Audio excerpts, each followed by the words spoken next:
ruim. E por que Roger e Garp derrotaram Zebek, o verdadeiro herói? Bom, essa é uma pergunta que muitos podem estar fazendo depois do capítulo 1095. Estamos começando a ver como realmente God Valley funcionava. Como foi que o governo mundial colocou a mão nesse território. E claro, o que Fingerland Garling estava fazendo lá. Depois de a gente ver que escravos eram realmente abatidos por nada, a gente fica se perguntando, será que Rox Disback tinha um objetivo maior naquela ilha? Será que na verdade ele era o verdadeiro Nika? E por ele ter ficado furioso de ver os nobres mundiais maltratando pessoas e tornando-as escravas e ainda colocando elas para jogarem uma espécie de jogos vorazes, ele teria chamado toda a sua tripulação, a mais temível do mundo, para dar um fim naquela ilha e em todos os dragões celestiais que estavam presentes lá. Porém, a gente não pode esquecer da seguinte informação. No capítulo foi mostrado alguns baús, e nesses baús muito provavelmente estavam Akuma no Mis. Rox Disback inspirou Barba Negra. Tudo que o Teach faz é inspirado nesse pirata que foi derrotado por Roger e Garp. Então quer dizer que, assim como Teach, Rox tinha uma ânsia por poder de Akuma no Mi. Ou seja, nesses baús deveriam ter frutas poderosíssimas. Então de duas uma, ou ele realmente gostaria de dar cabo dos nobres, ou ele queria o poder para si mesmo. Se bem que se a gente parar pra pensar, pode ter sido os dois sim. A Arco dos Piratas Rox finalmente vão mostrar o que de fato aconteceu nesse dia. Se existe um mistério que Oda guarda até hoje entre 7 chaves, é o incidente que aconteceu em God Valley. Pra quem ainda não sabe, tá disperso e ainda está assistindo o Two Piece, foi nesse incidente que o Roger e Garp se juntaram para derrotar os Piratas Rox e o seu comandante, Rox Disback. É um mistério total. O que será que aconteceu? Porém, de acordo com o que a gente sabe do último capítulo, 1095, a gente pode começar a deduzir. E claro, a batalha entre os seres mais poderosos será demonstrada. Porém, a gente sabe como acabou. Os Piratas Rox perderam, Disback foi morto, Roger saiu de boa e Garp ganhou o título de herói da marinha. Porém, existia mais um figurão na ilha, Fingerland Garling,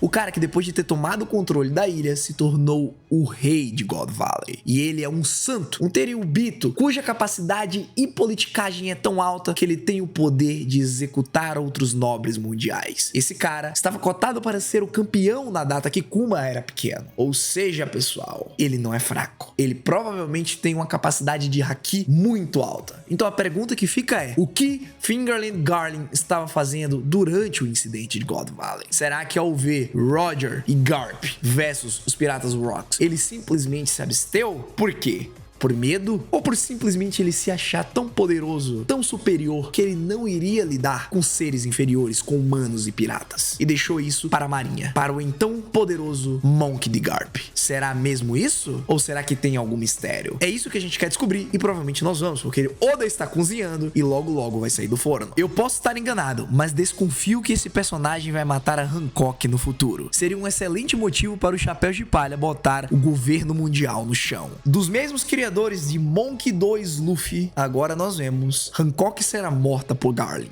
A coitada acabou de ser assaltada pelo Barba Negra. Tentou ter a sua Akuma no Mi roubada. Vocês já imaginaram o Teach utilizando a fruta da Hancock? Nossa, que beldade ele seria. Porém, depois de tudo isso que ela passou, ela ainda será colocada no mastro, na frente de todos os piratas, a Imperatriz Pirata Boa Hancock sendo executada por Fingerland Garling. E aí o Luffy vai ficar putaço e vai atrás dela. Olha, brincadeiras à parte, eu gostei dessa pergunta e desse comentário, dessa analogia, porque realmente a Hancock era uma escrava também. Então se a gente parar pra pensar, não é errado que ela volte a interceder nesse confronto que vai acontecer sim no futuro, onde Garling deve ser um pilar-chave para o acontecimento e quem sabe até um dos oponentes mais perigosos que o bando do Chapéu de Palha vai enfrentar. Porém, ela ser morta e vai fazer com que isso se torne uma revolução, aí seria, quem sabe, forçar um pouquinho a barra. Eu acredito que outro personagem, talvez um pouco mais importante do que a Imperatriz Pirata, possa sim ser colocado em uma situação de risco. E aí sim, claro, toda a trama vai ser construída em cima disso. Pô, mas gostaria de ver essa aliança aí da Hancock, como é que o Luffy iria reagir vendo ela sendo eliminada por um arco inimigo. E assim, um rosto similar ao do homem que lhe inspirou a ser um grande pirata. E aí, o que será que ele faria? Possivelmente esse cara é aquele que feriu Barba Branca. Porque no comecinho da obra, quando vai ter o encontro de Shanks e Barba Branca pela primeira vez, o Newgate fala o seguinte: olhar para a sua cara faz com que a cicatriz que aquele cara fez em mim doa. Cara, assim, talvez talvez e muito provavelmente tenha sido ele que fez uma das cicatrizes do Barba Branca, mas for ele mesmo, então com certeza possui um nível de poder bem alto para ferir o homem que estava bem perto do seu auge. É só uma pequena observação, rapaziada, me digam o que vocês acham. Ora, temos um Sherlock Holmes. Olha, vamos lá, brincadeiras à parte mais uma vez, eu tenho quase certeza. É óbvio que o Oda é um gênio da narrativa e pode fazer com que não tenha sido Fingerling Garling, mas sim algum outro membro da família Fingerland. Até onde a gente sabe, onde a gente pode deduzir, o que a gente pode afirmar é que sim, os dois, tanto Shanks quanto Garling, estão envolvidos. Ambos são da mesma família, têm um rosto muito parecido e têm uma linhagem próxima. Com toda certeza, eu quero muito que Garling seja o pai de Shanks. Até porque o bebê que foi encontrado pelos piratas Rogers depois do incidente foi Shanks, beleza? Então vamos pensar o seguinte, partindo do pressuposto que a gente canonize a ideia de Garling e Shanks serem pai e filho, vamos partir por isso daqui. Realmente faria sentido Newgate olhar pra Shanks e lembrar de Garling. Porém, aí a gente volta na parte do vídeo que contradiz muito eu dizer que Garling normalmente só saiu do incidente de God Valley. Não, ele estava lá. E aí a gente volta àquela teoria que muita gente discute, que na verdade foram todos os Rocks Pirates versus Roger e Garp. Mas na verdade não foi isso. Já que Barba Branca foi ferido por Garling, provavelmente a família Fingerland, ou quem sabe só mesmo Garling, tancou Big Mom, Kaido e Barba Branca sozinho, ou claro, como eu acabei de dizer, com alguma ajuda. E aí sim faz sentido, porque ninguém sabe o que aconteceu em God Valley. Kaido não mencionou, Big Mom não mencionou, ou seja, realmente alguma coisa séria ali aconteceu. E pra gente chegar nessa conclusão, pessoal, é porque realmente a narrativa tá começando a fazer sentido. Mas sim, eu acredito fielmente que foi alguém dos Fingerlands que fez essa cicatriz no Barba Branca. Ou um pai do Shanks que a gente não sabe quem é, ou o pai de Shanks, que é o Garling. Cara, eu acho isso muita injustiça colocar o Garling, que é um cavaleiro sagrado treinado que deve saber, no máximo, o básico do Haki, para competir com os outros que claramente não tem chance nenhuma contra ele. Eu só quero fazer uma correção aqui. No máximo, o básico de Haki? Acredito que você quisesse dizer o mínimo, o básico do Haki. Porque se a gente voltar ali atrás, a gente vai começar a entender que talvez ele tenha lutado contra a Barba Branca e ele tenha ferido Newgate quando tava no seu auge ou bem próximo dele. Não é qualquer pessoa que consegue fazer isso. Já vimos o choque de Haki entre o Roger e Barba Branca e faz com que os céus se abram. Os dois eram mestres e sabiam utilizar muito bem Haki do Rei avançado e Haki do armamento avançado. Então, assim, para lutar contra um homem desse, se realmente se canonizar a teoria de Garling versus Barba Branca, ele teria que ser excepcionalmente forte. E agora vamos falar sobre injustiça. Você está cometendo um delírio gigantesco, meu querido, por estar assistindo esse vídeo, mas esse vídeo é real. Os nobres mundiais não fazem justiça. O mundo de One Piece foi construído todo na base da mentira, onde, como já falamos uma vez, os demônios entregaram os sonhos da humanidade em troca de devolver para eles pesadelo completo, a escuridão do século perdido, 800 anos apagado da história. Então, se você quer me dizer que o mundo controlado por demônios, criaturas malignas, onde os nobres mundiais acham que são santos que servem a deuses, está me dizendo que essas pessoas ao olharem para humanos normais ou qualquer outra pessoa, eles vão ter empatia? Se não há empatia, não há justiça. E o mesmo acontece com o São Fingerland Garling. Ali em God Valley é crueldade, é massacre, é preconceito enraizado na cultura daqueles que se consideram deuses. Essa analogia aí é até triste se você parar pra pensar sobre, porque ela não existe. Garling estava ali para ser o campeão de God Valley, caçar escravos fracos, crianças, mulheres inocentes e matá-los para ganhar pontos e vencer um torneio. Então, meu amigo, realmente, quando se trata de poder daqueles que realmente se consideram algo mais do que humanos, eles vão impor em você e vão retirar tudo aquilo que você sonhar e acreditar. Muito provavelmente também o seu futuro vai junto. Mas falando em futuro, One Piece nos traz agora a apresentação de um belo futuro. Sim, a gente vai contemplar acontecimentos que por muitos anos nós queríamos, pelo menos,